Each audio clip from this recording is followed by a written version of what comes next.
Fala pessoal, bem-vindos a mais um episódio do Tudo Pro Alto. Aqui é o Gabriel Rubens e hoje nós vamos conversar sobre como que é trabalhar numa startup.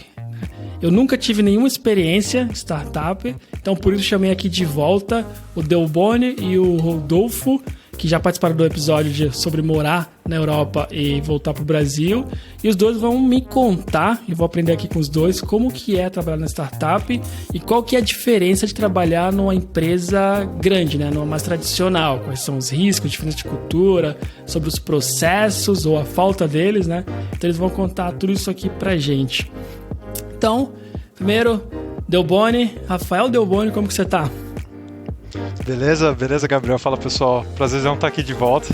E bora aí, vamos falar. Tô felizão de estar aqui e tô bem ansioso para falar aí sobre startups. Top, boa. E Rodolfo Legal, Ferreira, como você tá?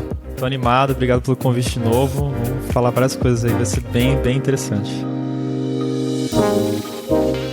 Para começar, eu queria só dar um overview assim, não passando por todas as empresas, que vocês dois já têm uma carreira muito longa, né? Mas só para dar uma historinha do que aconteceu, começando pelo Rodolfo, né? Que tu já passou ali pela Bluesoft, que foi até uma empresa que eu queria trabalhar há muito tempo atrás. Quando tu trabalhava lá, eu cheguei a fazer o processo. Depois tu foi para SoundCloud, Rockspace, as duas na Alemanha, né? E a própria Nubank ainda. E aí, a startup que tu tá hoje. E pro Delboni, teve algumas aí, como Itaú, uma gigante, né? Depois a Lambda 3, também conhecida pelos developers. E aí teve aquela na Alemanha já, que tu tinha comentado no outro episódio, que é uma startup também, né? Que é a Desk Bookers. Depois voltou para Lambda, Nubank, e aí vocês estão trabalhando juntos na 180 Seguros. É isso? Isso aí. Então, a primeira dúvida que eu tinha, e aí vocês podem até esclarecer, é qual dessas empresas aí são uma startup? No conceito de vocês, porque o conceito é até difícil de entender, né? Tipo, fui na internet pesquisar e ficou pra mim, não ficou tão claro que cada pessoa fala uma coisa. Pô, eu acho que é engraçado, porque se a gente pegar por alguma medida objetiva, né, de quantidade de pessoas ou tempo de abertura de empresa, vai ter muito mais empresas que, na verdade, eu não classificaria como startup, né?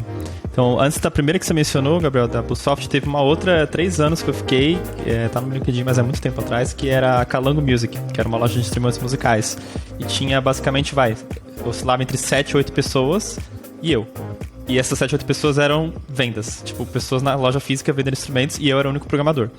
Então, pelo tamanho, é de se pensar que era uma startup. Só que não tinha aquela cultura e aquele lance de hypergrowth, né? Tudo que a gente vai falar, inclusive, aqui de startups. Mas foi uma experiência meio que dessa de construir algo do zero. E aí veio a Bluesoft, já diria que eu já entrei lá com 40 pessoas na parte de engenharia. Já era um pouquinho maior. Eu consideraria ainda uma startup.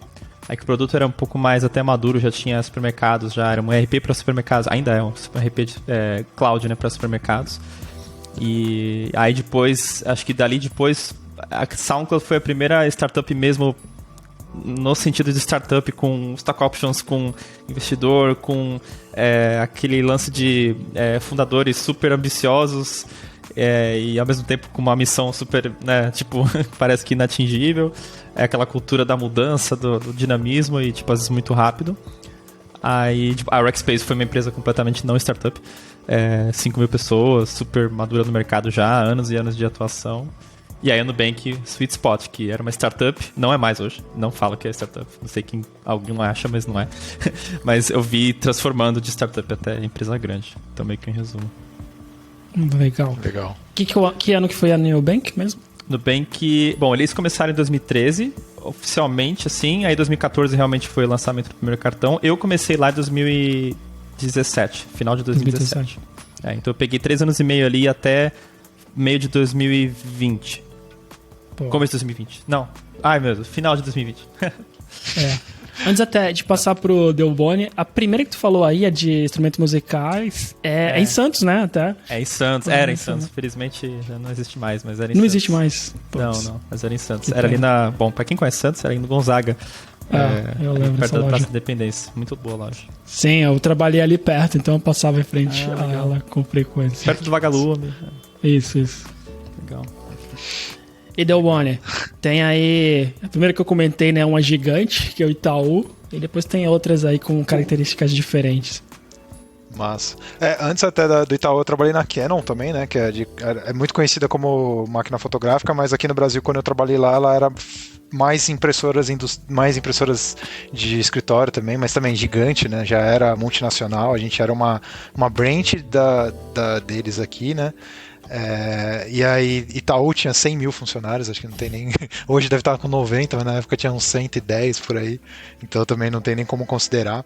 Eu acho que da primeira que eu posso meio que pensar que era uma startup, não por ter o nome de startup, também como o Rodolfo falou, não tinha a cultura de hipergolf, mas tinha um tamanho menor e tinha uma cultura muito diferente de uma empresa assim convencional, acho que é a Lambda, no sentido também, né? Na época que eu entrei, acho que tinha 40 devs, é uma consultoria, mas era pequena, era 100% horizontal, né? Ela não tinha hierarquia, então para decidir salário todo mundo se juntava e, pô, vamos dar um aumento para fulano e tal, ou ia contratar alguém, ia decidir baseline salarial de entrada e aí fazia, né, as decisões, então tudo, até, tipo, eu lembro de uma treta muito grande que teve, que era de uma mesa de ping-pong e ficou, tipo, 50%, tipo, tretando, e ficou muitos meses de treta dentro da empresa para colocar o não à mesa, enfim, mas eu acho que quase que caso, né, nesse termo aí de startup.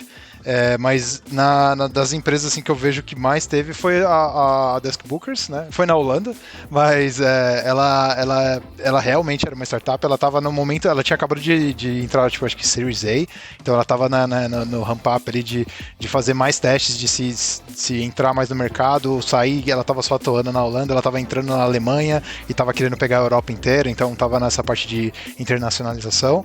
E depois agora, o Nubank eu não posso considerar, porque eu já entrei, já era final de 2019, mês de 2019 ali, então já estava muito apesar de ainda ter, né, o título, ela já estava grande o suficiente para não ser uma startup assim, e enfim, mas aí depois agora na 180 com certeza também, né, tipo, é uma empresa bem no estágio bem inicial, assim, que também acabou de receber uma rodada de investimentos e está tendo essa contratação, então. Bom, tu falando disso, assim, de que a Nubank não era, né, apesar de ser chamada, acho que muito porque já tinha uma estrutura mais organizada, né, como empresa do que as outras, né. E como que foi para vocês, pensando nas startups, quando vocês entraram? Porque o meu processo de chegada hoje na empresa que eu trabalho foi um processo muito organizado, desde me ajudar com o visto até chegar aqui e passar uma semana para conhecer os diferentes departamentos da empresa, sabe, conhecer as pessoas. Depois conhecer o meu time, a gente tinha até almoço junto, e aí depois começar a trabalhar. Só que quando tu tem que ter uma estrutura grande, tem que ter dinheiro em caixa suficiente para tu se dar o luxo, né, de ter, sei lá, 20 pessoas chegando ao mesmo tempo e você não começa a trabalhar, tu tem ainda outras pessoas cuidando de você, outras pessoas param de trabalhar para te falar sobre o trabalho delas.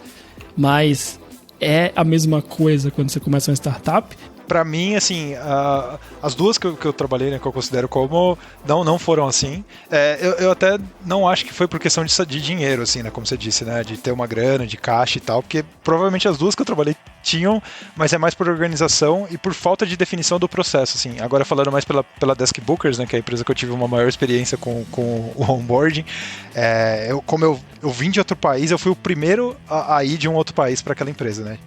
As outras pessoas que estavam lá, que eram internacionais, elas já moravam no país, apesar de não serem do país, mas elas já estavam ali estabelecidas, né. Eu fui o primeiro expat ali, de fato, assim, para entrar dentro da empresa.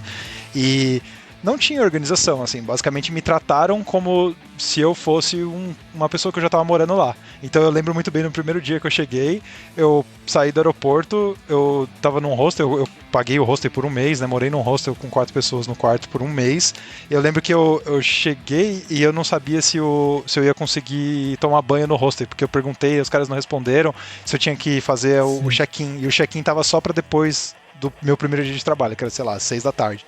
Eu paguei um hotel pra mim tomar um banho, cheguei na empresa com as malas, tipo, minha vida inteira, né, na empresa na vala. Aí todo mundo, legal, parabéns, nossa, que legal, não sei o que, e você com a cabeça borbulhando, todo, né, jet lag e tal. E, tipo, sentei assim, e, tipo, o cara falou, tá aqui o seu setup aqui, tipo, era bring your own device, né, traz sua própria máquina. dá uma olhada aí como que tá o código e tal. Aí eu lembro que a gente foi almoçar e minha cabeça, tipo, flutuando, e depois do almoço ainda sentaram comigo e falaram, então, para essa semana a gente tá esperando isso de você, sabe? Então, tipo, eu tava, tipo, boiando, assim, mas foi muito desorganizado, assim, tanto a parte de ida como o processo de onboarding mesmo da empresa não tinha, assim, né? Mas é isso, eu não culpo eles, porque é isso, tipo, eles tinham um onboarding, mas um onboarding local para pessoas locais, e foi isso que eles fizeram, tipo, teve lá as reuniõezinhas apresentando a empresa, mas pra uma pessoa que acabou de chegar, eles esqueceram completamente da parte do avião, que você tá deixando sua família inteira pra trás e tal, né? Foi todo essa parte ficaram devendo, assim. E eu acho que nessa que eu tô agora também, assim, o Rodolfo pode até falar mais, mas assim, é mais por falta de você ter esse toque de, tipo, o que eu vou apresentar, né? Tem tanta informação e tem tanta coisa do negócio que você, como não teve tanta gente entrando, você não sabe as dúvidas que vão ter recorrentes e tal, e aí isso vai se formando, a gente vai montando playbooks, vai montando documentação e aí vai facilitando, mas no começo é muito difícil você saber, né, como que vai ser. É legal. A experiência minha é engraçado porque eu acho que vai ser diferente nas duas empresas, tanto na Nubank como na SoundCloud, sendo a empresa que eu fui morar fora, né, análoga a Desk Bookers com o Delboni. Na SoundCloud eu não posso reclamar de processo porque foi absurdamente organizado. A única coisa que aconteceu no meio foi que a pessoa saiu de férias, eu fiquei tipo umas 3 semanas sem resposta, porque a pessoa não colocou alguém pra me responder. Mas, cara, tirando isso, foi voo pra fazer entrevista, voltei, depois foi voo pra morar lá, um mês de apartamento, 1000 tipo, orientações de como navegar na cidade e procurar apartamento. Todo mundo no trabalho me falava, já conseguiu achar um apartamento? Não. Então não precisa trabalhar até você achar um apartamento, vai achar um apartamento. Tipo, era completamente oposto que falaram pro Delboni, tipo, na primeira semana entregue isso e tal. Então, eu não posso reclamar. A empresa já tinha 7 anos, mais ou menos, quando eu entrei. Foi fundada em 2007, oficialmente a SoundCloud, eu entrei em 2014. Talvez seja isso. Ela tinha mais ou menos umas 320 pessoas no total da empresa inteira. Então não era muito grande, mas acho que também eles já tinham tido uma boa parte de pessoas vindo de outros países, o suficiente para provar esse processo de, ok, você chegou, tá aqui o meu número de celular. A pessoa de RH passou o celular dela pessoal, assim, para eu ligar fora de horário, né? Cheguei no domingo, preciso ligar pra alguém que fala inglês pra me orientar e tal. Não precisei, mas ela deu. E tudo foi bem tranquilo, assim. Aí o processo de onboarding, acho que o que foi menos... pelo menos a parte de chegar no país foi tudo certo. Aí dentro da empresa, realmente o onboarding teve nada. Nada que eu lembre, pelo menos. No máximo, ó, tá aqui a cafeteria, você pode fazer seu próprio café. É muito foco nisso, assim, né? Do ambiente. Aqui tem a sala de estúdio que você podia usar. Tipo, quarta-feira à tarde você podia mais prático, né? Do que teórico. Aqui tá a sala de ping-pong, a sala do yoga, tem um cachorro no escritório. Agora eu trabalho, tipo, onde é que você tá? Qual equipe? Aí vem com eles. Aí eles, aí, beleza. Aí ficou nessa coisa. Você assim, naquela mesa ali. Que é uma leveza interessante, assim. Acho que, sei lá, dependendo do qual estado de mente que você tá, acho que se você acostuma um pouco com isso, você sente falta disso quando você entra numa empresa muito mais rígida, que foi o meu caso com a Rackspace, né? Eu queria poder conversar sobre o projeto desde o começo, talvez fazer outras ideias recipientes ali. E era muito, não, a gente tem um negócio aqui, vamos fazer aqui, ó, tá aqui pra você, mastigadinho, e aí, putz, sentia falta daquela dinâmica. Isso é interessante mesmo, porque até o processo no time mesmo, na minha empresa hoje tá mais organizado, e eu também tentei ajudar a organizar mais ainda, porque a gente tem o time e tem o subtime, sabe? Então, no nosso subtime, chegou uma pessoa, a gente já ficou incomodado, falou, dá pra fazer melhor, então vamos escrever. E ver com essa pessoa, o que faltou? O que tu acha que faltou que a gente não te falou? E vamos tentar escrever. Então, é um processo mesmo de refinando, né? E até na startup, às vezes, tu não tem tempo, né? Porque são poucas pessoas fazendo várias funções, então não dá tempo de pensar. Isso que eu ia falar também. É isso. Uma coisa até voltando um pouco, do Delboni falou do banho, né? Isso me lembra um pouco da minha. Não foi exatamente a mesma coisa, porque eu tinha um Airbnb, mas eu tinha que achar uma casa, eu não conseguia achar, né? Eu cheguei numa época ruim. Antes da pandemia era diferente, era muito difícil achar, porque tu via uma casa boa, tu tinha que assinar na hora, que foi o que eu fiz com a que eu tô hoje, né? Eu cheguei, olhei e já assinei, porque senão eu não tinha. Então eu não consegui achar, demorou, e pra mim foi muito estressante. E quando eu achei que foi essa, eu acabei entregando o outro e não tinha água. Tipo aqui, sabe? A pessoa que saiu pediu pra tirar, e em vez de deixar, eu trocar o nome. E aí eu não tive que pagar um hotel, mas eu dei sorte que eu já tava indo pra academia, sabe? Então eu ia de manhã pra academia tomar banho. Eu tava do trabalho direto pra academia, tomar banho lá e fiz isso por uma semana. Eu lembro de teve um dia que cheguei muito cedo, eu falei, eu vou passar na esteira aqui, sei lá, 10 minutos, porque né, os caras vão ver que eu tô indo direto pro banheiro. Mas Os perrenguezinhos de achar casa aqui. Mas pelo menos funcionou. Eu tinha academia, porque senão eu tava ferrado. Mas ainda falando assim desse processo, né? Processo de burocracia, né? Esse eu acho, e aí vocês vão me confirmar, que deve ser a maior diferença, né, de tu trabalhar numa empresa grande ou numa startup, que é a quantidade de processos, que você vai ter o lado muito positivo disso. Tu mencionou, Rodolfo, da vibe que você tiver, né, que faz muita diferença. Tu tem positivo e negativo nessa forma aí. O que tu viu, assim, que tu chamou mais atenção? E eu ia começar pelo negativo primeiro, e depois a gente começa a falar dos positivos, porque a liberdade também ajuda muito, principalmente quando tu vem do muita liberdade, vai pra uma empresa gigante que, tipo, pra tu, exato, sei lá, pra tu pedir café tem que mandar fax às vezes. Né? Nesse nível. Cara, eu acho muito engraçado como assim, eu acho que também tem muito o lance da vibe que eu mencionei, um pouco de carreira também.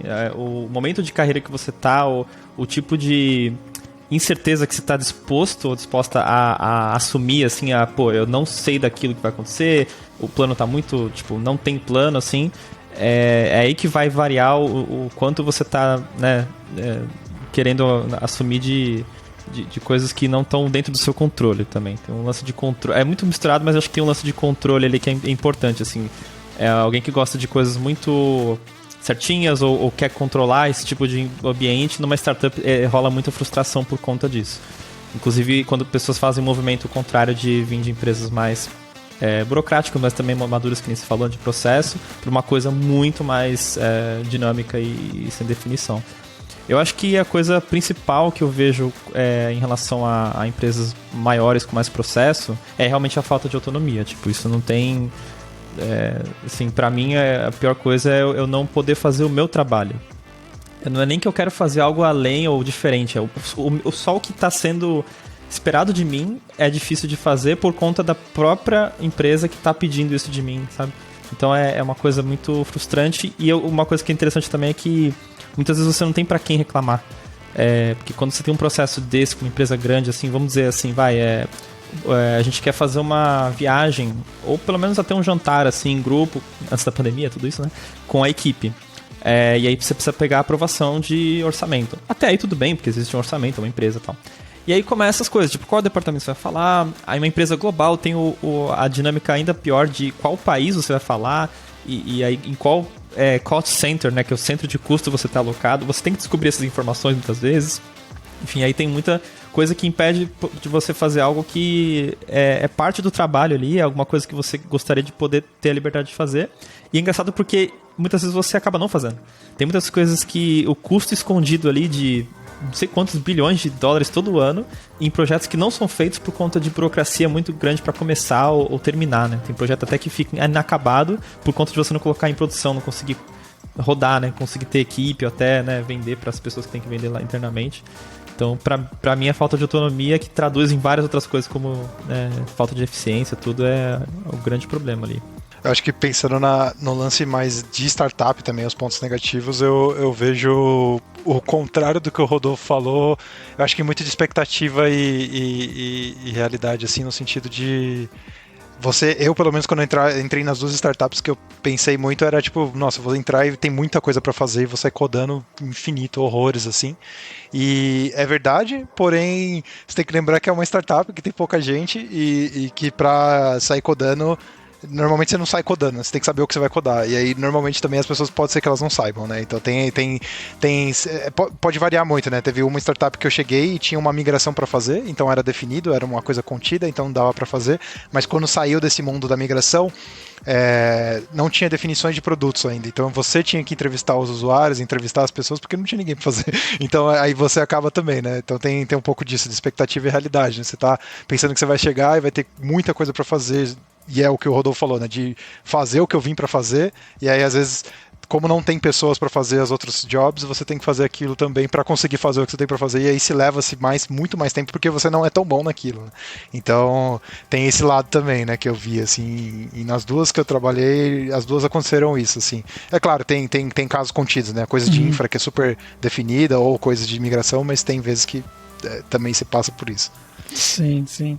Ainda nessa burocracia eu já tive experiência também quando estava na consultoria para uma empresa grande e eu lembro de estar numa situação de que eu era Scrum Master, né? Mas a galera não conseguia acesso ao Git, sabe, da empresa.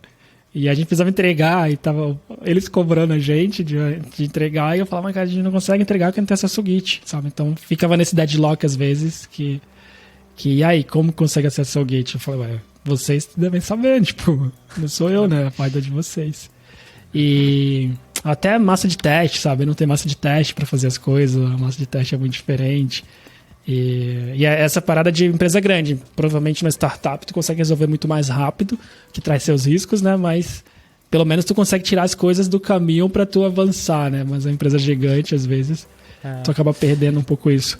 Eu acho que também é um pouco de reflexo de mudança de liderança, uma liderança que não está muito focada nisso, assim. Acho que em estágios diferentes da empresa, geralmente quando a empresa vai crescendo e vai se tornando uma empresa madura, e às vezes até pública, né, que tem muito escrúpulo em empresa pública, você começa a ter pessoas ali que eles vão gerenciar para um outro tipo de resultado, que não é realmente o que as pessoas que estão realmente trabalhando ali vão precisar para impulsionar a empresa, né? Então eu vejo esse conflito de interesse muito forte.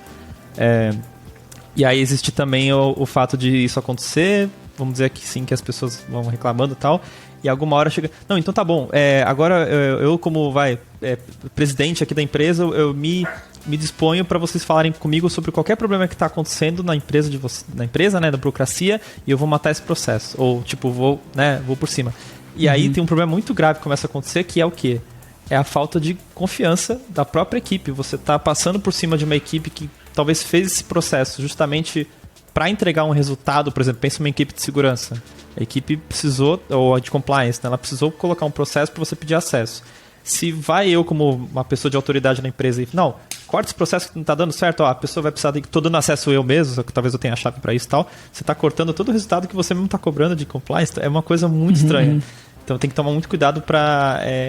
acho que muitas vezes acontece em vários níveis da empresa, de ter essa vontade de resolver o problema na raiz, vamos dizer assim, e é errado isso, né? Você acaba... não é um orgânico, é uma coisa forçada que não vai funcionar. Então, sim. tem muitos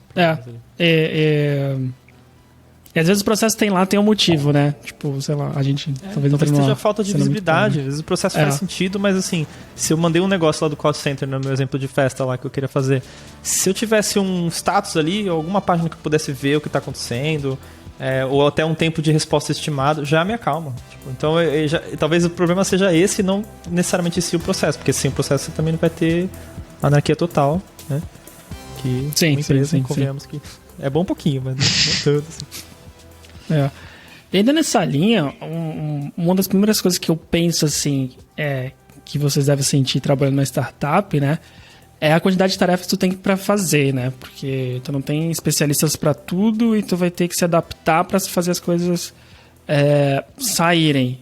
E na experiência de vocês, isso é verdade mesmo? Foi assim que aconteceu ou estava bem definidinho? Das duas que eu tive, não.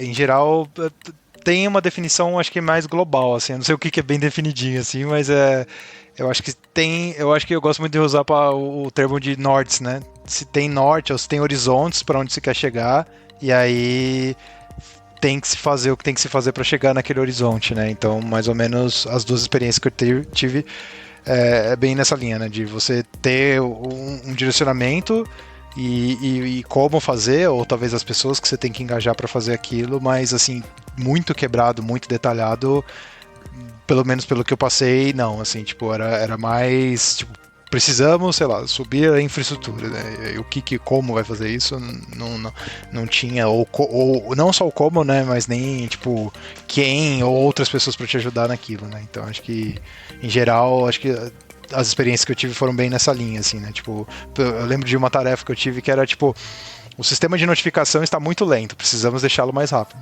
No fim, a gente fez outro sistema de notificação, mas, tipo, era essa a missão, sabe? Deixar mais rápido o sistema de notificação, né? Então, não digo para as pessoas esperarem muito coisas muito detalhadas em empresas que estão mais em early stage, assim, né? Engraçado que eu não sei se esse problema é específico de startups, mas o fato de você às vezes acabar fazendo outros papéis sem perceber. também existe isso. Então, assim, respondendo, Gabriel, é verdade que você acaba, assim, quanto mais jovem a empresa, mais a tendência de você desenvolver papéis que você não é bom nisso e tal. E aí vem muito do lance de alinhamento que você tem com as pessoas ali pra... Ó, eu não sou bom nisso, tá? Então não espere resultados bons nesse sentido. A gente precisa contratar alguém pra fazer isso e tal, mas eu posso quebrar um galho, caso você possa. Mas existe o problema de, por exemplo, eu já várias vezes em várias empresas, inclusive empresas grandes também, acabei sem querer fazendo um trabalho de PM, de Product Manager, né? E eu só fui descobrir isso quando eu comecei a sentir um pouco de burnout, com muitas coisas que eu não conseguia performar bem, problemas a nível de relacionamento pessoal com as pessoas de liderança, que eram em outra esfera de influência da empresa. Então aquilo estava me fazendo um strain, assim, que ou eu pegava aquilo para aprender a fazer isso e ser bom nisso, ou fazia o meu trabalho. Eu ainda queria fazer meu trabalho nesse sentido de engenharia de software, né? Então estava começando a transitar por meios que eu não conhecia e isso me estressou muito, assim. E eu só fui perceber meses depois. Então acho que também rola um pouco disso, assim. E aí é muito de estágio da empresa. Você precisa, né, talvez tentar fazer várias coisas ali, mas tomar cuidado para o dizer não, além de ser importante para você, também é bom para a empresa, porque você gera um desconforto que é necessário para que o problema seja evidente. É como se você tivesse com dor no músculo. Você tá com dor aí seu corpo tá falando, tá doendo porque tem coisa errada. Se você não sentir dor, você vai estragando o negócio até não ter mais, né? Então acho que essa dor acho que é necessária às vezes, né? De gerar esse desconforto. Até numa das empresas que eu trabalhei, no que não tinha massa, eu acho que uma das formas de solucionar foi isso. A gente, por um tempo, estava usando a equipe, os dados reais nossos, só para testar, e chegou a hora que falou, não, a gente vai ter que deixar de entregar uma vez e falar pros caras, a gente precisa resolver isso aqui, quem que resolve, porque senão fica para sempre, né, com o processo remendado. E até adicionando nisso, no que eu tava... Na minha pergunta era mais assim, porque hoje, quando eu penso nas empresas que eu passei, a gente tem que criar uma infra nova para um ambiente de teste, sacou? Eu sei que eu vou ter que envolver 1.000 pessoas, não 1.000 pessoas, sendo exagerado, mas vai ter que vir ali DevOps, vai ter que vir infra, vai ter que vir, às vezes tem a malta mais específica só para parte de rede, sabe? E eu imagino, principalmente na startup, se você não tiver ali com mais de 50 pessoas ou mais que isso, que algumas pessoas vai ter uma pessoa fazendo tudo isso, né? Ou vai ser alguém da equipe mesmo, um engenheiro de software ou um desenvolvedor que vai ter que colocar a mão na massa para isso. Então, esse tipo de coisa assim vocês também pegaram. Sim, bastante. Vai lá, Rodolfo. Nossa. Eu acho que também... É que a minha experiência recente, assim, que eu consigo lembrar mais, foi muito mais... Teve a dimensão ali de estar trabalhando num ambiente de dados, que é um ambiente diferente do ambiente de programação de software, mais sistema, assim, né? Mais coisa convencional, vamos dizer assim. Então a gente teve que ser muito dono da nossa infra, muitas vezes.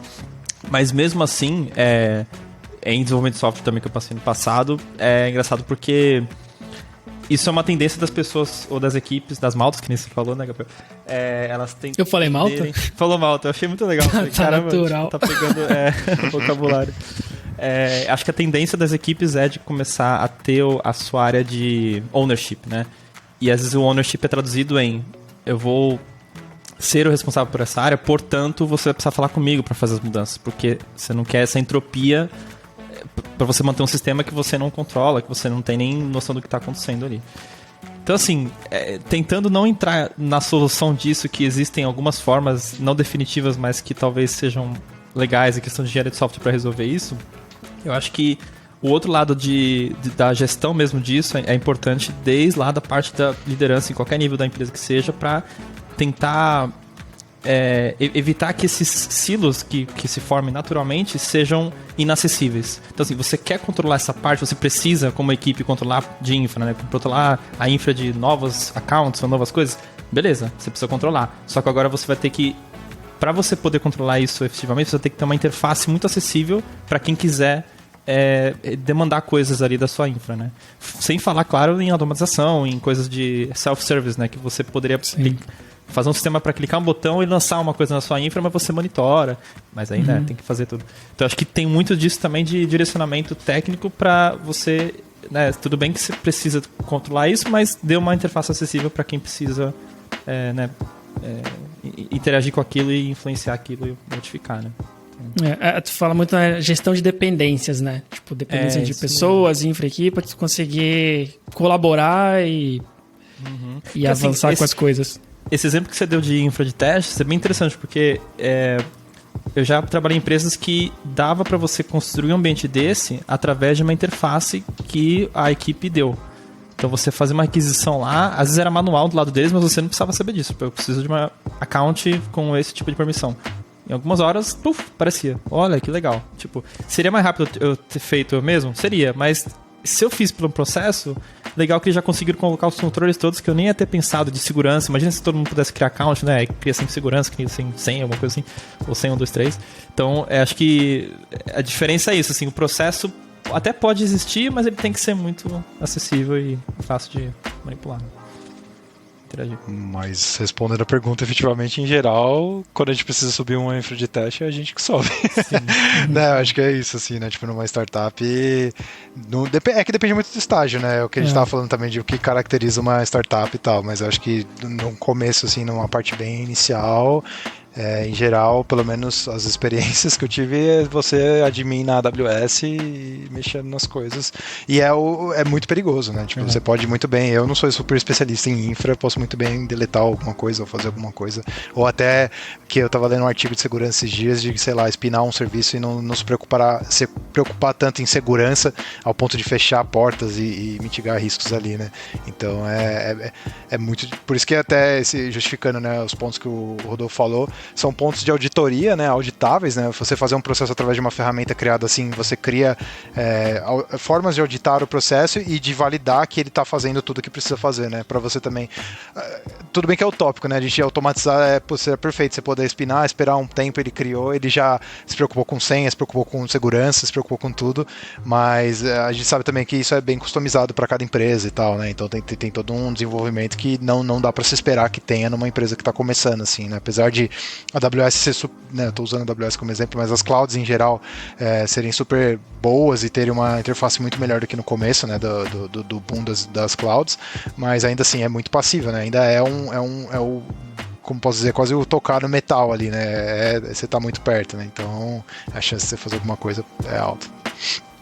Né, tipo, se tu tá fazendo várias funções, provavelmente tu não é especialista em tudo e a chance de erro, né, por mais que ela é maior, então vem aí o equilíbrio dessa burocracia, né? Mais a liberdade e velocidade, né? E aí, tipo, automação, regras explícitas, né? Acordos explícitos entre as equipes acaba sempre ajudando muito para não ser essa caixa preta, né? Que você falou. Você pega a própria ideia lá do almoço, tipo, putz, eu quero fazer o almoço, tem que falar com alguém, mas não sei. Eu acho que essa falta de transparência, né? No processo que acaba atrapalhando.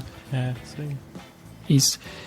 Agora, outra dúvida ainda, né? Vocês dois são os caras de startup, eu realmente não manjo nada, então talvez possa estar fazendo perguntas meio bobas, né? Porque eu fico pensando que ao mesmo tempo que é legal você não estar só numa tarefa, eu acho isso sempre muito interessante. Até em empresa grande você consegue, às vezes, navegar entre tarefas diferentes, né? Só não ser um cara especialista em fazer essa parte aqui, né? Mas como que isso se alinha com o crescimento de carreira, sabe? Porque tu tá fazendo um pouquinho de cada coisa e eu acho que é meio difícil ser avaliado, né? Talvez, não sei como que foi pra vocês até aí, pra saber como que é a progressão de carreira numa startup, porque você não tem a estrutura, não tem, tipo, talvez a equipe de pessoas, né?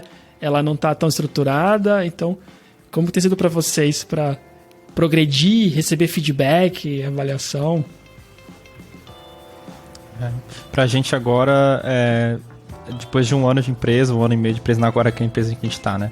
A gente tá começando a ver isso, assim, a gente teve o nosso primeiro feedback cycle, né? Vai ter um ciclo aí de reconhecimento, né? De coisas que a gente realmente entregou, assim. É complicado, é um bom ponto de progressão de carreira quando você, às vezes tem que fazer coisas que, às vezes não estão alinhadas com a sua carreira, né? No seu crescimento de carreira. E aí vem o lance de estágio de vida, assim, de coisas que você quer alcançar na sua carreira e tem lugares que você não vai conseguir as coisas que você quer alcançar na sua carreira. Por exemplo, se eu quero ser uma pessoa muito especializada em alguma coisa, assim, eu quero poder crescer naquele quadrado, assim, né?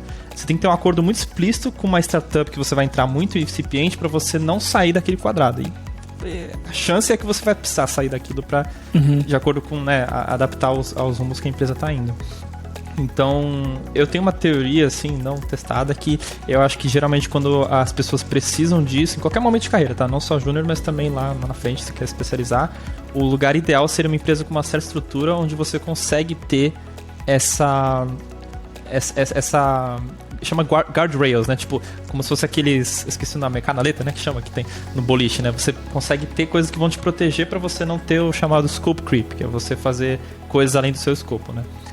Agora, respondendo assim, como você faz isso numa startup, não que eu sei a resposta, mas o que eu tô vendo que acontece também é muito de... quando vem essas coisas diferentes para fazer, por exemplo, alinhar com stakeholders, coisa que é uma habilidade muito soft skill, né? Não é uma coisa de engenharia de software que te ensina isso. Vai da pessoa querer fazer isso para aprender, assim, mas não é todo mundo que quer. Então acho que a gente tem que reconhecer isso e saber que nem todo mundo vai estar disposto a fazer qualquer tipo de trabalho e que a gente precisa tentar achar, né, jogar esse jogo de equilíbrio para as pessoas, se tiverem que fazer isso um pouco, ou com um guia, e também ser um acordo explícito, ó, tô te pedindo isso agora, mas porque a gente não tem ninguém, mas eu sei que você não quer fazer, né, depois aquele acordo de confiança, e aí sim você consegue talvez, né, tô falando de uma perspectiva de quem tá liderando, sempre para não... a pessoa não ficar cansada, a pessoa não ficar frustrada, como eu ficaria se eu tivesse mil coisas para fazer que eu não gosto de fazer, né. Então acho que tem muito esse acordo, assim. Aí vem o lance do perfil de pessoas de startup. Geralmente você vai ter que estar mais confortável com coisas que você não está muito afim de fazer por um certo período de tempo para poder não ter grandes problemas com isso, assim. É o famoso pato, né? Anda, voa, nada, mas não faz nada direito. Mas sobre o lance de RH, eu acho que é muito de quando a empresa quer investir também, né? Eu sinto isso, né? Porque é muito importante, né, você ter esse planejamento de carreira. Eu acho que para pessoas, e ainda mais dependendo do estágio da pessoa, né? Se você já está há muito tempo trabalhando na área, é fácil de você saber mais ou menos o que você vai querer para você, então talvez você não precise tanto de, sei lá, um tech manager ali te guiando e te levando para, pô, estuda mais aquilo ou leva para aquilo, né? É muito fácil também, se você é mais júnior, você vai se mergulhar e você vai deparar com um problema e você fala, poxa, apanhei muito desse assunto, deixa eu ir ver atrás, né? Então, quando você tá numa empresa que não tem isso, meio que você se guia pelos problemas e pelas coisas que você vai enfrentando de desafios, né?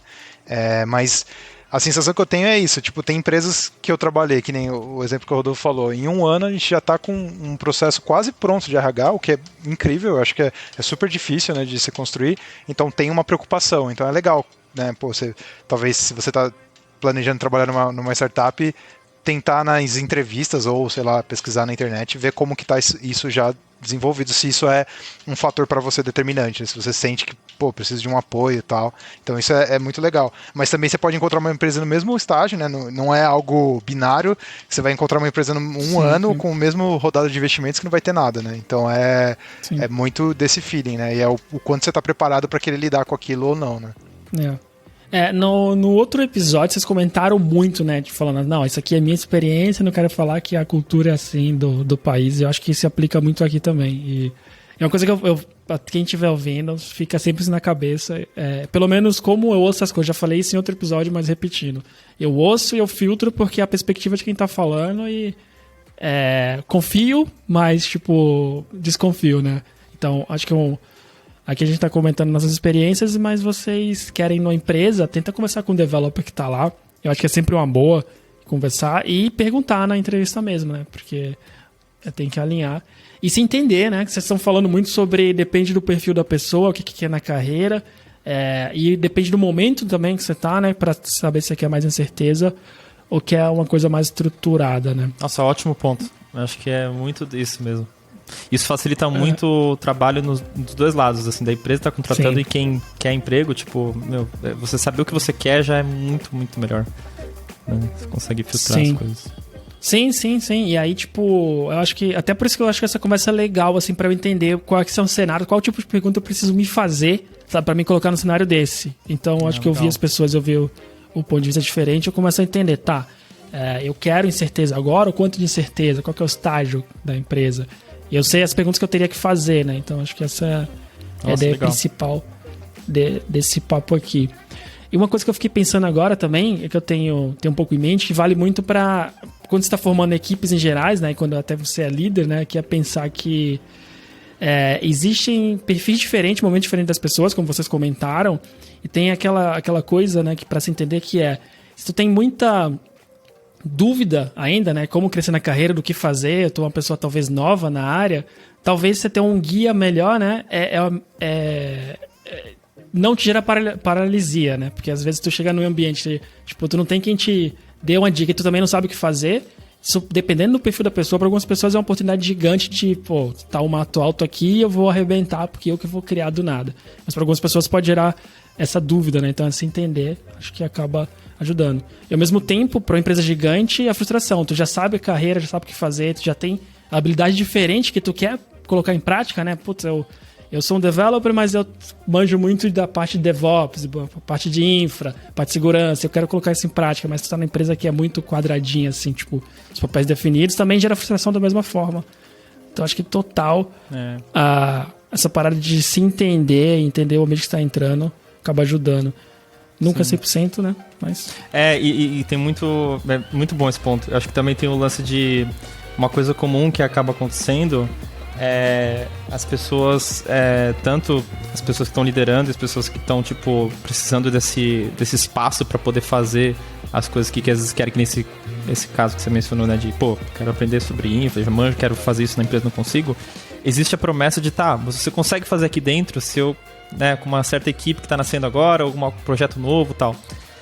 E também é uma coisa que você às vezes dá certo, mas às vezes também é uma coisa que assim é uma tática para tentar deixar a pessoa ali por mais tempo e tentar para comprar tempo para você tentar resolver aqueles problemas às vezes para a pessoa, para a equipe que está sendo afetada por aquilo, né? Então tem que sempre medir também, porque é bem comum assim a gente, né, achar que dá para criar um espacinho aqui dentro desse engesso aqui para eu conseguir ter uma liberdade, mas aí você começa a ter, né, diferença de cultura, eventualmente isso vai, né, acabar, vamos dizer assim, né, as pessoas vão, a empresa, o todo ali vai meio que tipo sufocar essa parte com mais, né, liberdade, então é bem difícil assim conseguir fazer isso dentro de uma empresa grande, né? Tu mencionou agora a cultura e entra, tipo, uma pergunta que quase sempre eu faço, né, que principalmente para vocês que tiveram experiência fora.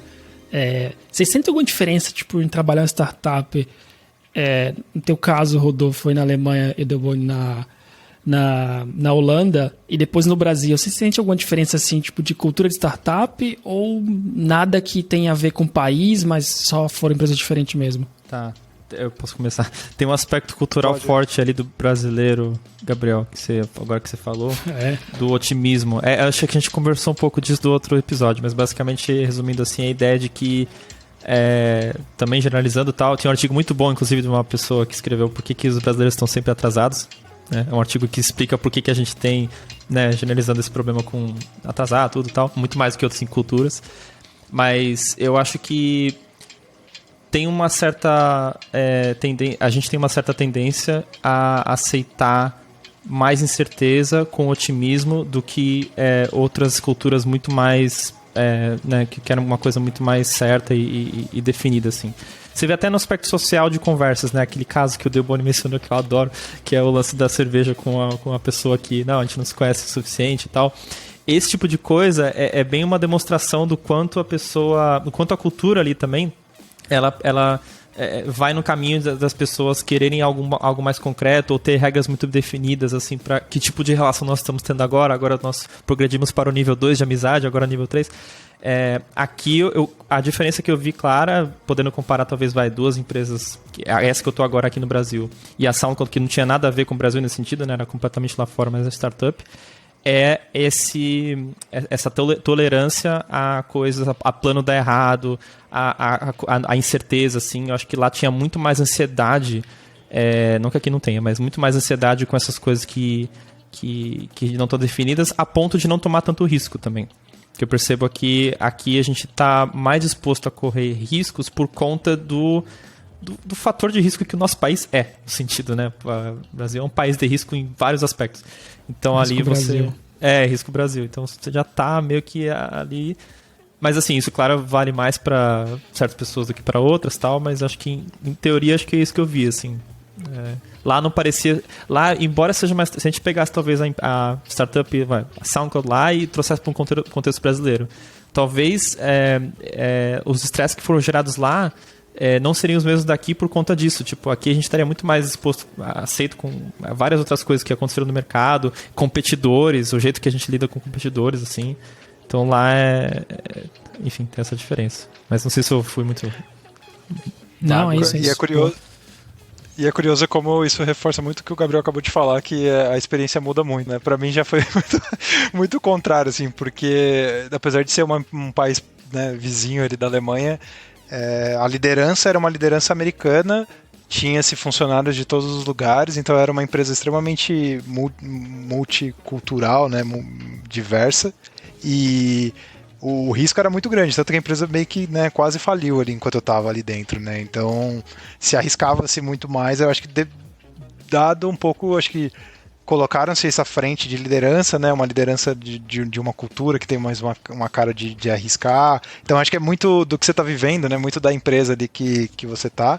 E em comparação com o Brasil também, assim, acho que eu concordo muito que, assim, pelo menos pelo que eu venho vivendo, parece ser mais leve esse estilo de cobrança e mais de vamos fazer o certo funcionar e ver a bola rodar, né? E ver a coisa acontecer sem se cobrar de valor e resultado, né? Isso é uma coisa que lá, apesar de, né, vamos arriscar e vamos investir nisso, ainda assim, quando dava errado, dava aquele frio na barriga em geral, sabe? Todo mundo ficava tipo, vixe, agora é agora.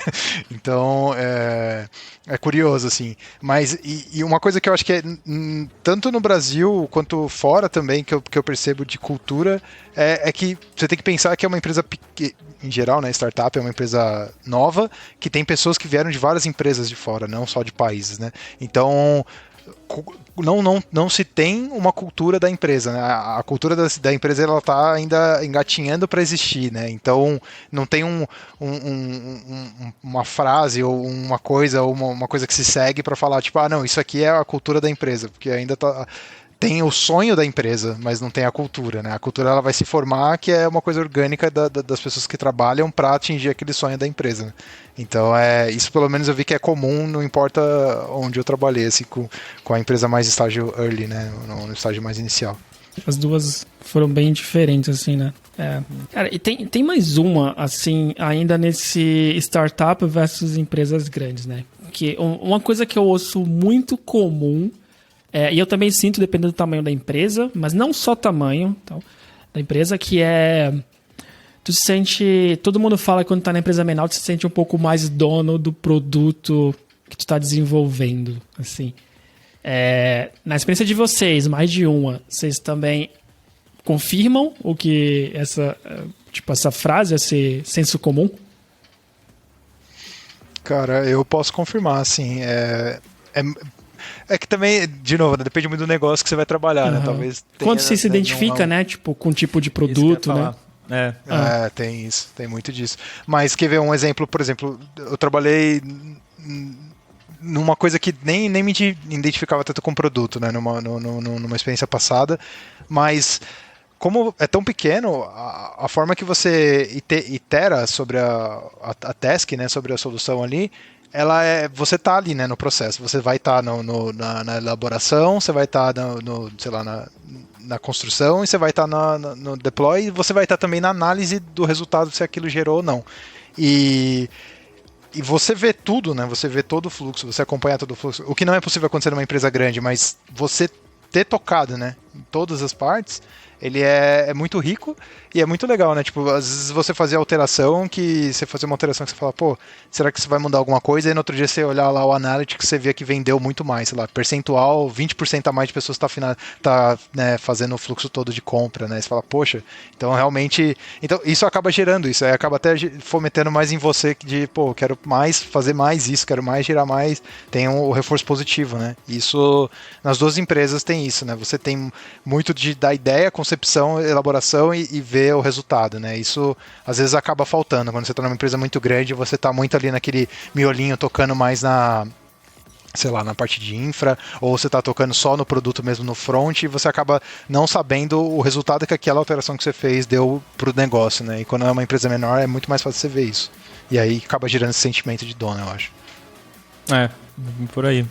E a parte de sentir dono, nesse sentido de se identificar com o produto, também é real, porque às vezes você pode estar numa empresa pequena. No meu caso, assim, a Bluesoft, eu não me sentia tanto identificação com o produto, né? No sentido de gostar. Eu sei que ele era útil, mas assim, não é uma coisa que eu pessoalmente queria construir, fazer tanto parte assim, né? O business em si. Hoje é engraçado que é ao contrário, porque eu mudei pro Tentement, mas naquela época não era muito. E aí, mesmo a ponto de eu poder ter muita influência no produto, não me fez sentir tanto dono, quanto talvez uma Nubank, que proporcionalmente era muito maior, mas eu me sentia bem mais dono, porque era um produto que, pra mim, doía no coração, assim, não poder lidar com o banco da maneira que eu lido com o Nubank hoje. Então, pra mim foi esse também. Acho que falou muito mais alto o lance de se identificar com o produto do que o tamanho da empresa, né? Mas aí o Delboni falou um ponto interessante, que eu até fiquei refletindo, que talvez tu conseguir levar uma task, né, de ponta a ponta, aí talvez isso te dê uma sensação um pouco diferente, né, de quando for pra live, de falar, não, cara, eu subi o ambiente, eu pensei na segurança, que não é o melhor, mas não tinha ninguém, eu fiz isso acontecer.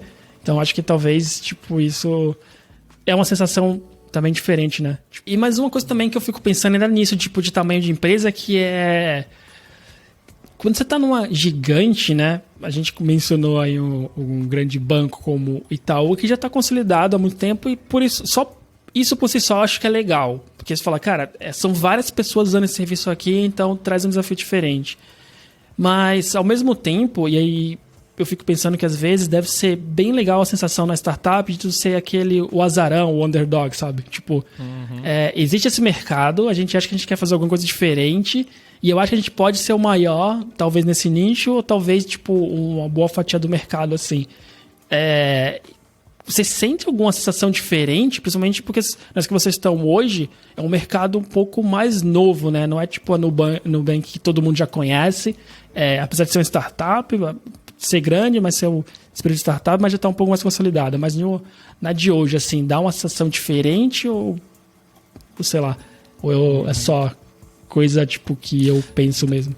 Não, tá right on. Esse lance de underdog, acho que foi uma ótima resumo do que é o sentimento de você né, fazer aquele, caramba, eu vou sair do zero, vou construir um negócio novo. É engraçado que onde a gente está agora, pelo menos a minha leitura, é de que embora a Nubank tenha feito um produto diferente, melhor, tal, inovador, é cartão de crédito, é banco e é uma coisa que o pessoal conhece mais e sabe lidar mais. Acho que a diferença está quando você está construindo algo que, tudo bem que o mercado já existe, mas a maneira de você consumir o produto mudou. Ou pelo menos acho que a gente quer mudar. E ali, nem você mesmo sabe que tipo de coisa você quer fazer. Então, antes da Netflix, por exemplo, fazendo um exemplo aí claro, né? Não tinha como a Netflix falar, a gente quer ser tipo uma X. Não tinha. Né? Então é engraçado hoje se você fala tipo uma Netflix. Né? É a comparação que você tem. Peixe urbano, recentemente, é outra que eu comecei a pensar também aqui, pelo menos aqui no Brasil, né? A gente teve uma pessoa que a gente conversou lá e, é engraçado, porque hoje, pelo menos pra mim, peixe urbano virou cotonete, maionese, sabe, aquela palavra que define o conceito, mas na verdade é o nome de uma empresa, né? Então... eu acho que esse sentimento tem níveis assim. Eu acho que quando você está no mercado que você quer realmente disruptar, né, nesse sentido de fazer algo que não tem como explicar, não tem como você ter comparação, aí vem várias coisas. Vem incerteza de se dar certo, porque você não tem como comparar. A gente procura comparações em outros níveis, assim, de tecnologia, de tamanho de empresa, tal. Agora, de mercado, de seguros ainda, não tem como a gente comparar hoje o que a gente quer ser. Não tem benchmark, né? E isso é bom e ruim porque a gente não sabe se vai dar certo, né? Mas também é bom porque a gente está realmente desbravando coisas novas. Não que o Nubank tenha feito, claro, mas assim, acho que níveis de ordem de magnitude ali. É muito real, né? Você tenta se comparar. Normalmente, quando você se lida com algum desafio muito grande, você para pra pensar, né? Mas como que é que faz fulano, né? Ou a empresa. E é bem real, né? A gente vem quebrando muito, né? Eu acho que, nessa parte, como que a empresa tal faz? E essa parte, como que a empresa tal? E a gente tenta juntar no final e falar, é um pedaço aqui de tal, que aqui funciona assim. Mas o todo é muito difícil de você conseguir ter uma uma ideia, eu acho que... E desafios que parece que, né, o mercado não tem que, tipo, sei lá, tipo, massificar uma coisa que em geral é uma coisa super tradicional, quadrada, e aí você tem que massificar e deixar barateado, né, uma coisa mais quebradinha. Então é muito difícil mesmo de você bater, procurar e ler, né, achar leituras, alguma coisa que vai te, pelo menos, tentar ajudar um pouco na sua dúvida, né. E aí, em geral, pelo menos o que a gente faz aqui muito é isso, a gente quebra problemas de algumas coisas e tenta comparar partes menores, assim, com outras empresas para se encontrar, assim. Acho que ajuda um pouco, assim, mas é bem esse feeling mesmo. Não, legal. Porque eu tenho esse feeling, às vezes, quando tu vai pra... Principalmente eu, quando ia pra algumas equipes que eu sabia que não tava performando bem, sabe? E aí, pra mim, eu ficava, cara, agora eu quero, sei lá, eu quero que essa equipe aqui seja referência. Como desenvolvedor mesmo, eu sempre tinha isso na cabeça, às vezes, que eu ia pra, sei lá, mudou pra tal parte do produto e eu sei que não tava indo bem, eu sei que tipo, sei lá, talvez um dos desenvolvedores ele teve um feedback mais ou menos, ou alguém de teste, eu ficava, não, acho que agora eu quero estar nessa equipe e eu quero sair desse ponto, sei lá, talvez daqui a um ano eu quero que a gente seja referência em algo, mas não por ser melhor, mas por falar assim, a gente reconstruiu alguma coisa, a gente tá espalhando alguma cultura dentro da empresa, sabe? Então, quando eu tava pensando até no tema de hoje, eu fiquei pensando, será que, tipo, isso se exponencializa, né, pra empresa inteira? Tipo, é um tipo de mercado inteiro que a gente quer explorar, né, com startup. Acho que assim, exponencializa, e eu acho que exponencializa o quanto de risco você está tomando, assim, eu comparando, por exemplo, com os founders da 180, né, quanto risco eles estão tomando e tomar a decisão de fazer um negócio desse, o frio na barriga é proporcionalmente maior e a recompensa, em teoria, né, vai ser maior, mas é tudo um risco mesmo, uma aposta. Legal isso que você falou, Gabriel, de pegar uma equipe e melhorar, assim, acho que é bem isso, você poder ter E é interessante essa visão, porque se você tem uma comparação do que você... assim, a gente está aqui hoje, a gente quer chegar lá. Esse chegar lá é o norte que o Teoboni mencionou. E dali é muito interessante porque, muitas vezes, a equipe ou o projeto, ou o que seja, está esperando só esse norte, né? E aí vem alguém que dá esse norte, não precisa nem ser alguém, né, necessariamente explicitamente um líder, alguém vai dar esse norte e, poxa, agora a gente consegue ir para lá. E aí, às vezes, um empurrão dessa, tendo as pessoas boas ali na equipe, tá precisando de direção mesmo. Então, legal isso. Aí, se traz isso pro mercado, né? Tá precisando de direção. Só que agora, a gente não é dono do mercado, a gente não é autoridade reguladora, a gente não é nada disso, a gente é uma empresa. Então, a gente precisa convencer, vender no mercado. Aí começa, tipo, todo aquele lance de entender se o que você tá vendendo as pessoas realmente querem comprar e tal. Você sabe que você quer chegar lá não como empresa, como mercado. Você quer que as pessoas tenham uma boa experiência consumindo seguros. Como é que você vai vender isso para a pessoa que vai consumir, né, querer isso? Porque ela não tem nem como comparar. De novo, esse exemplo de não ter o que comparar. Então, é bem... O mapinha tu não sabe ali o que dá para fazer, né? Tipo, é muito louco tu pensar nisso, que várias empresas, eles acabaram criando um mercado inteiro, né? Que a gente às vezes até esquece, mas... Sim. Eu ainda lembro até... próprio Uber, eu lembro. Eu trabalhava em São Paulo na época, o quão louco era. Porque eu pegava muito táxi e... Assim, taxista eu sempre tive problemas. Tirando os que moravam em frente à minha casa, em Santos, que eu era amigo de todos eles, e, os caras eram muito gente boa, mas outros eu sempre tive problema histórico, assim, eu sempre detestei. E o Uber foi uma coisa sensacional, que agora tu já pega carro, né? Tipo, por app. Então... existe todo um mercado para explorar que tu nem consegue imaginar, né? Sim. A não ser essa equipe que tá fazendo. Faz muito tempo, eu cheguei a pedir uma pizza por um site, uma coisa assim no celular, antes do iFood. E a pizza não veio. E aí eu fiquei com aquele sentimento de que, realmente é melhor você ligar, porque você faz pelo app, você não sabe se a pessoa viu, se vai realmente enviar a pizza. Então aí veio o iFood e agora é o contrário, né? Tipo, tenho certeza que vai chegar pelo app. Se você ligar, talvez chegue. Então é muito engraçado como a gente pivota assim a cabeça. Ou de coisas grandes, né? Que nem eu tava pensando, você tava falando do Uber, eu tava pensando na minha experiência com aluguel de carro, né? Aluguel de carro também é um negócio que super burocrático, não super, mas é mais burocrático, né? Você tem um tipo de relação ali que, em teoria, antigamente era longo termo, né? Você tinha, né, uma coisa mais a longo prazo, e aí foi diminuindo, hoje já, né, dá para fazer diárias e tal, e agora você começa a quebrar numa fragmentação que é de horas, né? É muito louco você pensar, pô, eu posso sair aqui de casa, pegar um carro por 3 horas, 1 hora e devolver o carro ali. E aí é um mercado que pode ser que agora vai pegar mais gente que não precisava de um carro por um dia inteiro, né? Então são várias ideias que vão se firmando, que se falasse pra mim também no passado, assim, fala, não, pra que eu vou alugar um carro por 1 hora? Não, isso é muito louco. É que a gente tem dificuldade de pensar com a cabeça do passado, né? Tipo, bom, mas é claro que por app é mais fácil, porque tu pode ver que o cara tá vindo, né? Tipo, sei lá, tua pizza. Mas é difícil antes, né, de alguém quebrar essa pedra e tu imaginar. E aí, tipo, se de todo um ecossistema, né? Tipo, quantas outras startups já não surgiram porque alguém pensou numa coisa dessa. Palestra muito boa do Salim Matar, né? Que ele foi fundador da Localiza, né? E aí ele descreve que na época ele falou pro pessoal lá, pô, quero fazer um negócio de aluguel de carro. Não, ninguém aluga carro, o pessoal compra. Não tem isso, tal. E aí veio essa história toda. É meio que LinkedIn, assim, poxa, eles não vão acreditar, tal. Mas tipo, o cão foi lá, pegou uns Fusca. Aí ele conta a história toda, que a frota era mó, tipo, pequena, assim, se ferrou lá, tal. E aí depois que conseguiu, a galera, tipo, realmente viu um valor e, realmente, eu admiro muito quem tira essas coisas, assim, da ideia, assim, de ter isso, mas E, assim, até uma coisa que eu lembrei agora, até antes de fazer a próxima pergunta, foi que o próprio Nubank, eu tava no Canadá estudando inglês e eu tava fazendo Business English, então a gente tinha toda semana apresentações, né? E tinha uma delas que era sobre startup e eu peguei a Nubank pra apresentar. Pra você ver, no Canadá, e o pessoal não acreditou. Quando eu falei da questão do chat, não ter agência, né? Não acreditaram.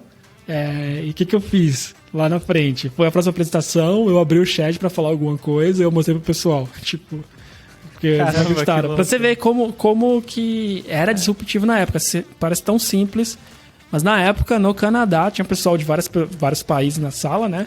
E o professor mesmo canadense, ele falava, mas como assim? Tipo, tu não tem uma agência, você precisa falar com alguém? E ficava, cara, eu não confio meu dinheiro. Aí eu falei pra ele, então, peraí, tá, deixa a próxima apresentação, eu vou mostrar pra vocês o chat. Nossa, e eu fui lá, chamei no chat, tirei a dúvida. Tive só que traduzir pra eles. Mas mesmo assim o professor falou, mas não sei se eu faria. Caramba, tipo, sensacional, Zé. Muito bom. Putz, eu não lembro que ano que foi isso. Talvez 5 anos atrás. É isso que eu ia perguntar. Tá, faz, realmente. E cara, 5 anos tipo, pra algumas coisas é muito pouco, assim. Agora eu tenho certeza que talvez as pessoas, não 100% da sala ainda confiaria e tal, mas virou pública, a empresa e tal, então meio que o case é conhecido, assim, mas eu acho que ainda realmente não tem muito espaço ainda, né? Não só pro Nubank, mas... conheceria. Porque eu acho que hoje já tem vários outros aqui mesmo. Tem, né? O banco que eu uso principal, não precisei, sabe? É igual, é o Revolut. É o que eu uso com mais frequência. Então, mesma coisa. Eu tenho até uma outra conta que eu não uso, só tenho um de backup que foi a mesma coisa, e ela é do Santander. Tô tentando achar que ano que eu fui, mas eu não lembro. Eu lembro que eu lá na Europa eu usei o N26 e aí também ele meio que veio junto, né, com o Nubank, assim, né, a ideia, assim, eu acho que era meio parecido, assim, mas eu achei genial também. Mas é muito do mercado, assim, né, eu acho que a América do Norte, pelo menos com coisa de banco, pelo menos olhando, assim, parece muito tradicional ainda, né, você olha aquele case, banco case, aqueles bancos bem antigueiros, assim, né, parece uma coisa muito, sei lá. 2017, achei aqui, 2017 foi isso. Caraca. Tava começando. Cara, era outro mundo ainda, né? No conta do Nubank ainda ia lançar nesse... Não existia. Não, era só o cartão. Engraçado. Mas uma dúvida ainda que eu tenho que é sobre a incerteza, porque para empresas maiores, normalmente tu tem uma missão ali mais clara de alguns anos até, né? Daqui pra frente. Então tu já sabe pra onde tu vai, mas... talvez a startup tu não tenha tanto, né? Porque tu tá descobrindo e isso pode mudar mais. Tipo, vocês já tiveram alguma experiência do tipo? Ficou uma merda essa pergunta, sendo bem sincero. Eu tô mais falando do que perguntando. Mas vocês já tiveram alguma experiência do tipo assim? Tipo de que mudou muito a ideia da startup? Ou, sei lá, aconteceu alguma coisa diferente que acabou pegando vocês de surpresa, tem que se adaptar? Porque acaba que a empresa não é mais a que vocês entraram, né? Eu tive uma experiência que foi nessa linha. Acho que não mudou muito o ramo, Assim, tipo, a ideia ainda era na empresa que eu trabalhava, era vender salas, né? Era como se fosse o booking de sala de reunião, então você queria alugar uma sala de reunião, você ia lá e alugava por hora e tal. Ainda era isso, só que isso era para pessoas físicas, né? Então você tá lá, o Rodolfo quer alugar uma sala por 1 hora para fazer um evento com alguns amigos, ou até gravar um podcast, ele ia lá e reservava, e aí isso não estava se fundando como... não estava dando muito dinheiro, né? Porque eram poucas pessoas, então precisava de um volume muito alto. E aí eles olharam para o mercado corp de salas de mais tempo, né? Então você pegar uma sala, em vez de pegar por 1 hora, você fala, eu quero pegar essa sala por 1 mês. E falando assim, parecia que era muito parecido uma coisa com a outra, né? Porque ainda era uma sala de reunião, mas aumenta o tempo, só que o sistema todo era feito para coisas a curto prazo, para agendas rápidas, então tinha notificações, tem o suporte, era tudo pensado para isso, e o Pivot foi para, tipo, não, agora a gente quer fazer coisas de longo prazo, então aí mudou muito drasticamente, tinha uma camada de sistema que estava ali ainda sendo migrada para outra, e aí tava no meio da migração, se decidiu tomar esse Pivoting, então acho que é uma coisa que pode acontecer, assim, se você tá numa startup, e isso é uma coisa que é possível de acontecer, né, de ter uma mudança. Eu nunca ouvi falar, mas pode ser que aconteça também, né, de ter uma mudança total, né, sei lá, uma empresa de seguros vai para um ramo de segurança, mas talvez role um pivot interno que é bem parecido, mas que mude muito todo o trabalho, toda a estrutura que já foi criada ali, e aí vai, né, meio que recomeçar ali, né, Eu tenho um exemplo de uma empresa mais madura até, inclusive, a Rackspace, que é a empresa que eu passei esse 1 ano ali. Na verdade, a empresa que eu tava, a Rackspace, ela... Dentro, teve umas pessoas que se juntaram e fizeram... Ela ainda era chamada de Rackspace, mas era a parte de... A Rackspace, para quem não sabe, ainda é cloud hosting, né? É um provedor cloud. Eles tinham as próprias coisas, tudo e tal... E aí, algumas pessoas lá dentro tiveram a ideia de tentar fazer... Não, a gente está competindo muito com a AWS e, na verdade, a gente está vendo que os nossos clientes, eles até já estão usando a AWS, mas eles sentem falta da nossa expertise, do nosso serviço. Então, se a gente pudesse acoplar o nosso serviço, mas usar a AWS, para ter tudo... Né, if you can't beat them, join, né? Esse negócio assim. E aí, pô, legal, fizeram uma spin-off, era tipo como se fosse uma venture dentro da Rackspace. A gente tinha um Slack separado do Slack da empresa inteira, assim. A gente tinha o nosso cost center com muita descrição, né? Tipo, muita autonomia. E tinha uma pessoa, tipo, que era da Rackspace ali, mas ela tava, tipo, agora contratando para essa nova parte de AWS, assim. E eu fiquei 1 ano ali, mas depois eu também soube que depois de uns anos começou a virar uma fatia muito, muito, muito relevante na receita da empresa. Que é o quê? Parceria com a AWS. O produto era basicamente AWS, só que com um suporte fenomenal em cima. Tanto que ele é chamado de Fanatical Support for AWS, o produto, né? Chama de FAWS, né, que é o acrônimo. Então, assim, é uma empresa que já tem muitos anos, muitos clientes, começou a pivotar nesse sentido de, poxa, vamos acompanhar a mudança do pessoal indo para a AWS, só que vamos pegar esses clientes, não vamos... A gente não precisa ficar bashing, né, falando mal da AWS. Pô, a AWS é boa, realmente tem bons produtos. A gente pode acoplar isso com a nossa expertise de já rodar produtos em cloud faz muito tempo. Então, acoplar segurança, solução de login, muitas coisas que você tinha além da AWS, e eles davam acesso para você as chaves do console ainda. Eles te davam as chaves do ambiente AWS seu, era seu mesmo, só que você tinha todos os serviços acoplados na sua conta que te davam muito mais valor. E aí eu falei, caramba, tipo, depois que eu entendi isso, assim, entrei na organização, eu achei bem corajoso, assim. Aí hoje eu não sei qual a fatia que tá na empresa, inclusive ela era pública, agora antes de eu sair foi comprada de novo privada, né, então a gente não consegue ver os números. Mas eu tava virando um negócio absurdamente relevante, assim, que aí era a maneira de eles conseguirem participar desse mundo novo de clouds abertas, vamos dizer assim, né, tipo, a AWS é muito self-service, né, muito... clique e roda, assim, então esse modelo é mais atraente hoje em dia. Mas tem muitas empresas ainda usando a offering deles mesmo. Então nunca é tarde para fazer o pivô aí. Sim. Essa é a ideia, né? A facilidade que você tem com startup de poder mudar de ideia um pouco mais rápido, né? É o atrativo. Sim. E isso liga com tudo que a gente vem falando até então, né? Que vocês comentaram muitas vezes que é muito do perfil que tu quer no momento, porque...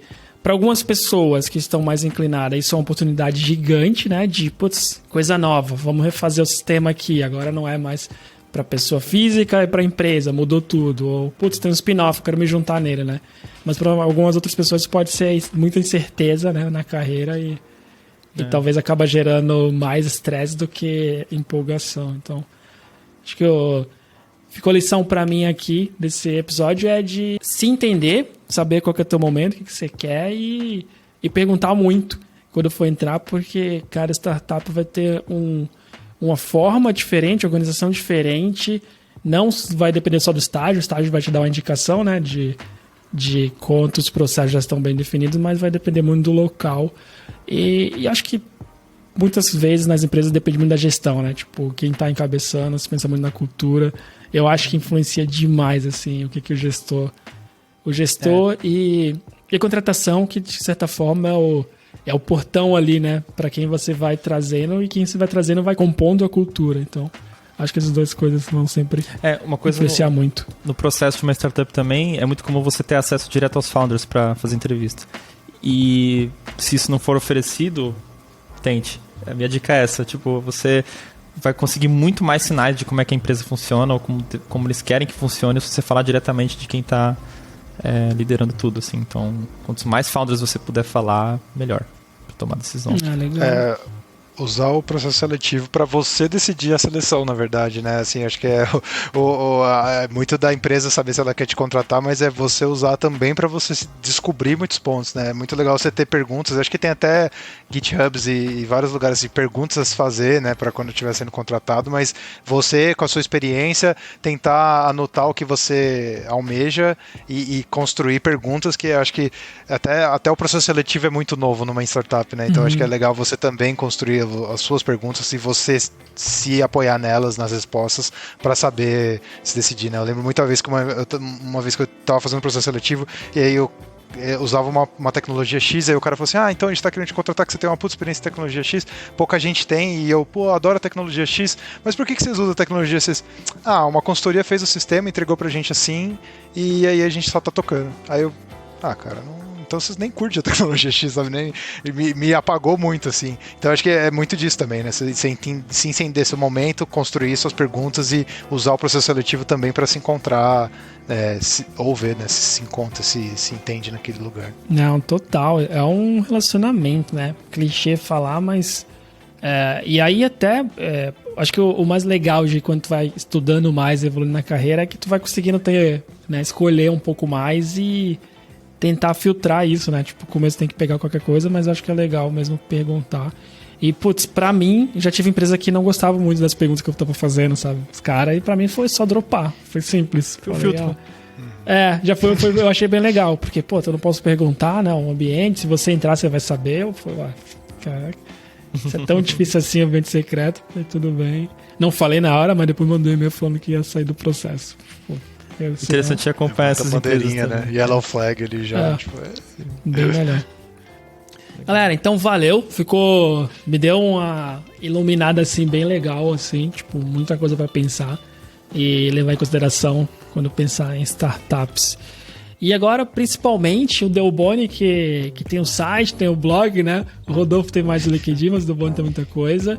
Tem até uma lista lá, eu já tava até ouvindo os podcasts que tu já participou lá no teu site, Caraca. né? Na verdade, eu acho que eu não ouvi nenhum, tá tudo na minha lista. Tô quase 100 na minha lista ali, assim, que eu coloco pra ouvir depois, mas tá lá, tem 3 deles, um, inclusive sobre estudos. Então, Delboni, começando por ti, onde o pessoal consegue te encontrar? Acho que o meu site é rafael.delboni.cc, tem todas as redes sociais que eu acho que vai ficar o link também, né? Boa, mas tem todas as redes sociais que eu uso mais e tudo mais, então acho que pode me procurar lá. Boa. Rodolfo? Pra mim é rodolfo42.com, tudo junto. Também vai ter meus links. Rodolfo42.com. Olha aí, da outra vez você não tinha comentado esse, então bom. Que Rodolfo 42. Acho que na outra vez ficou só o LinkedIn, mas agora fica os dois. O principal é o LinkedIn, mas tá pra também. Boa. Galera, então muito obrigado e até a próxima.